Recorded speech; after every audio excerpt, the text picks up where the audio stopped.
ভারত ও পাকিস্তানের মধ্যে চলমান উত্তেজনা ক্রমশই বাড়ছে। কাশ্মীর সহ সীমান্ত এলাকায় দুই দেশের সীমান্তরক্ষী বাহিনীর সাথে গোলাগুলির ঘটনা ঘটেই চলছে। দুই দেশের এই অস্থিরতার পেছনে ভারতকেই দায়ী করছে পাকিস্তান, আর পাকিস্তানকে দায়ী করে ব্যবস্থা নেওয়ার কথা জানিয়েছে ভারত। এমন অবস্থায় কোন দিকে যাচ্ছে দুই দেশের এই উত্তেজনা? মোহাম্মদ সোহাগ বিশ্বাসের রিপোর্টে বিস্তারিত।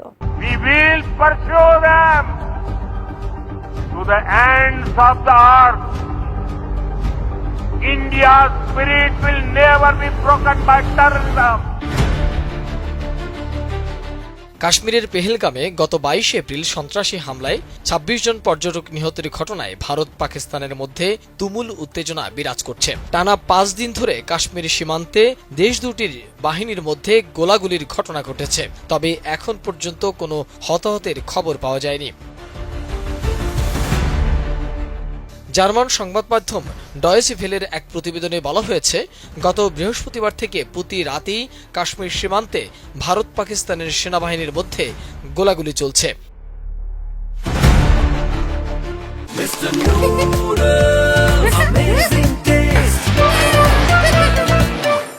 এই হামলার জন্য পাকিস্তানকে দায়ী করে দেশটির বিরুদ্ধে একাধিক ব্যবস্থা নেওয়ার ঘোষণা দিয়েছে ভারত। পাকিস্তানও জানিয়েছে তারা সিমলা চুক্তি সহ ভারতের সঙ্গে সব চুক্তি সাসপেন্ড করেছে।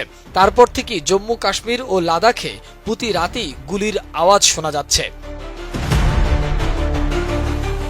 ডিডব্লিউ ওই প্রতিবেদনে জানিয়েছে, প্রতি রাত 12টার পর গুলি চলছে, ভোরে থেমে যাচ্ছে, তবে শুধু গুলিই চলছে। তিনি জানান, সীমান্তে প্রচুর সেনা মোতায়েন করেছে ভারত, ব্যাপক মুভমেন্টও হচ্ছে।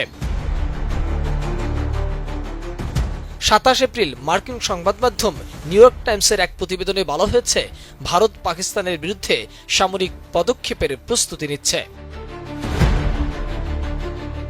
প্রতিবেদনে আরও বলা হয়েছে, হামলার পরপরই ভারতের প্রধানমন্ত্রী নরেন্দ্র মোদী 1 ডজনের বেশি দেশের সঙ্গে টেলিফোনে কথা বলেছেন।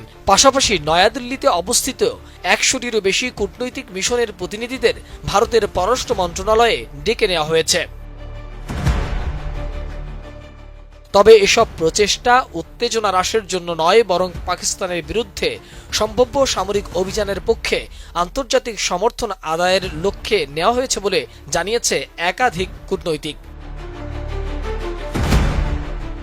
এর আগে এক ভাষণে মোদির সন্ত্রাসী আস্তানাগুলো ধ্বংস এবং কঠোর শাস্তি দেওয়ার ঘোষণা দেন, যদিও সরাসরি পাকিস্তানের নাম উল্লেখ করেননি তিনি। অন্যদিকে কাশ্মীরের নিরাপত্তা বাহিনী ব্যাপক ধরপাকড় শুরু করেছে এবং সন্ত্রাসী হামলার সঙ্গে জড়িতদের সন্ধানে অভিযান চালাচ্ছে। সেখানে শত শত মানুষকে গ্রেফতার করা হয়েছে। এর আগে পাকিস্তানের দিকে বয়ে যাওয়া নদীগুলোর পানি প্রবাহ বন্ধ করার ঘোষণা দেয় ভারত। সেই সঙ্গে পাকিস্তানি দূতাবাসের কিছু কর্মী ও ভারতে সফররত পাকিস্তানি নাগরিকদের দেশত্যাগেরও নির্দেশ দেয়া হয়।